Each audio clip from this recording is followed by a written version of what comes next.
परिवहनचे कायदे केंद्राचे आहेत, परंतु उपकायदे राज्याचे आहेत आणि उपकायद्यामध्ये टार्गेट हा एक मोठा विषय आहे।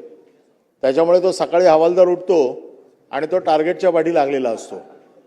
त्यामुळे माझा स्पेसिफिक प्रश्न आहे की हे सगळं आपण जे केलं, आपण म्हणताय की गोव्याची सिस्टीम आली पाहिजे, परंतु मुंबईमध्ये उपनगरामध्ये मोठ्या प्रमाणात स्लम आहे आणि आज अशी परिस्थिती आहे की प्रत्येक स्लममध्ये प्रत्येकाच्या घरामध्ये मोटरसायकल आहेत आणि ह्या मोटरसायकल घराच्या समोर उभं करायला जागा नाही आहे। त्याच्यामुळे मुंबईतले सगळे रस्ते, त्याच्या रिक्षा, त्याच्या मोटरसायकल ह्या रस्त्यावर उभ्या असतात। रात्री तो पार्क करायला त्याला दुसरी जागा नसते, त्याचं उदरनिर्वाहाचं साधन ती रिक्षा असते आणि सकाळी येतो कॉन्स्टेबल आणि सगळ्यांचे फोटो काढून घेऊन जातो आणि महिन्यामध्ये 5-5, 6-6 वेळा त्याला चलान मारतो। अशा लोकांना काहीतरी, या गरीब लोकांना रिलीफ देण्यासाठी सरकार काहीतरी त्याच्यावरती उपाययोजना करणार काय?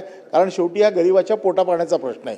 त्याच्यामुळे टार्गेट पूर्ण करण्यासाठी या ई चलांचा जो काय गैरवापर केला जातो त्याला हे जे तुम्ही आपण अभ्यास गट केलेला आहे याच्यामध्ये इन्क्लूड करून या गरिबांना काहीतरी त्याच्यामधनं त्याचा मार्ग मिळावा।